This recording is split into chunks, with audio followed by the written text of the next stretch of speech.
আসসালামু আলাইকুম। ইটিন বাংলার সংবাদে সবাইকে স্বাগত জানাচ্ছি আমি ওয়াহিবা রাইয়ান।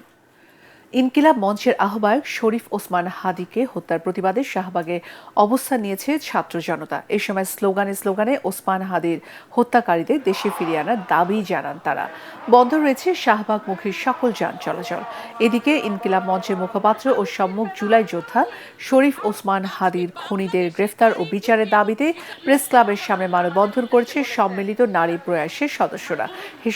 ময়ের হাদিকে হত্যার মিশনে অংশ নেওয়া খুনিরা গ্রেফতার না হওয়া পর্যন্ত ক্ষোভ প্রকাশ করেন তারা।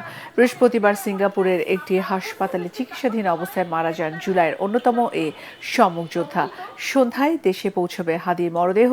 শনিবার মানিক মিয়া অ্যাভিনিউতে ওসমান হাদির জানাজা অনুষ্ঠিত হওয়ার কথা রয়েছে। তার মৃত্যুতে কাল রাষ্ট্রীয় শোক ঘোষণা করেছে সরকার।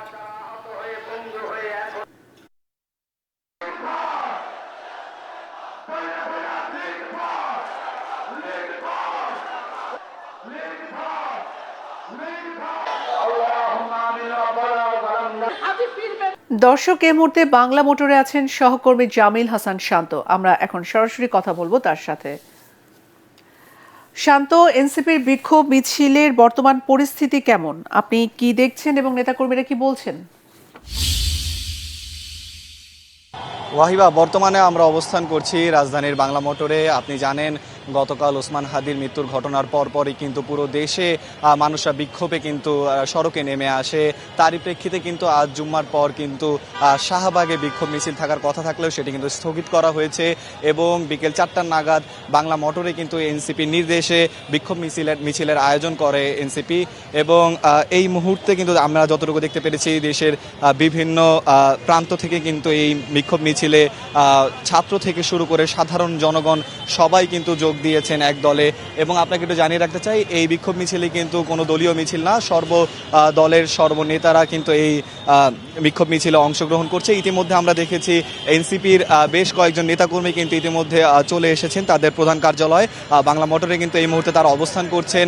কিছুক্ষণের মধ্যেই হয়তো তারা এই বিক্ষোভ মিছিলে অংশগ্রহণ করবেন। এবং ইতিমধ্যে আপনাকে জানিয়ে রাখতে চাই, রাজধানীর সকল প্রান্ত থেকে কিন্তু এই মুহূর্তে রাজধানী বাংলা মোটরে জড়ো হচ্ছেন শিক্ষার্থীরা, সেই সাথে সাধারণ সর্বস্তরের মানুষরা।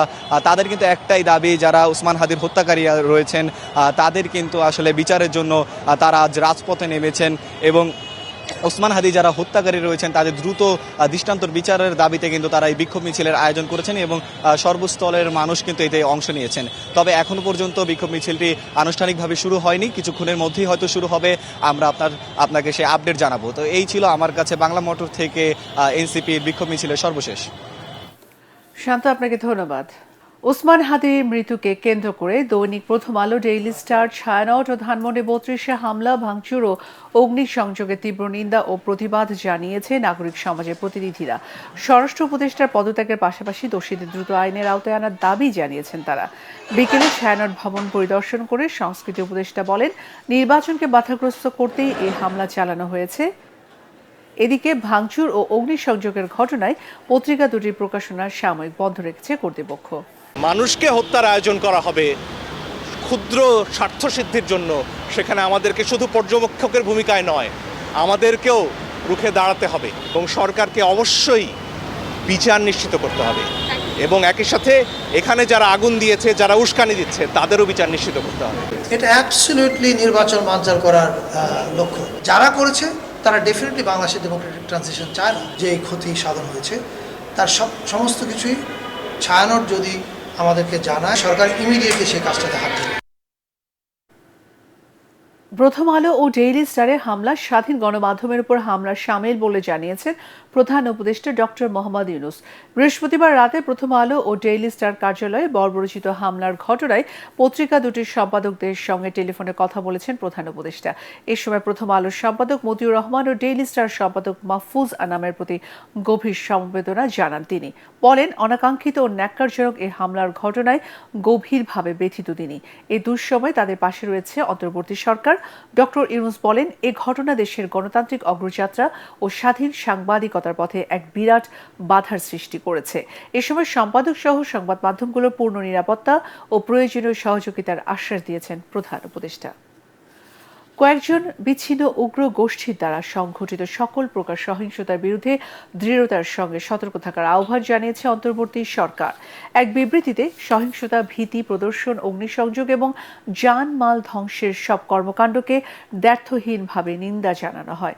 বলা হয়, যারা বিশৃঙ্খলাকে পুঁজি হিসেবে নেয় এবং শান্তির পথকে উপেক্ষা করে, এমন অল্প কয়েকজনের কারণে নতুন বাংলাদেশের অগ্রযাত্রাকে কোনোভাবেই ব্যাহত হতে দেবে না সরকার।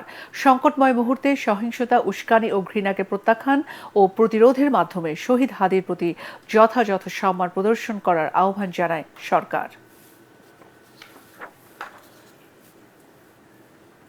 পরবর্তী সংবাদ দেখার আমন্ত্রণ জানিয়ে এখনকার মতো শেষ করছি। এটিএন বাংলা সংবাদ ইউটিউবে দেখতে ব্রাউজ করুন youtube/ATN Bangla News। ধন্যবাদ।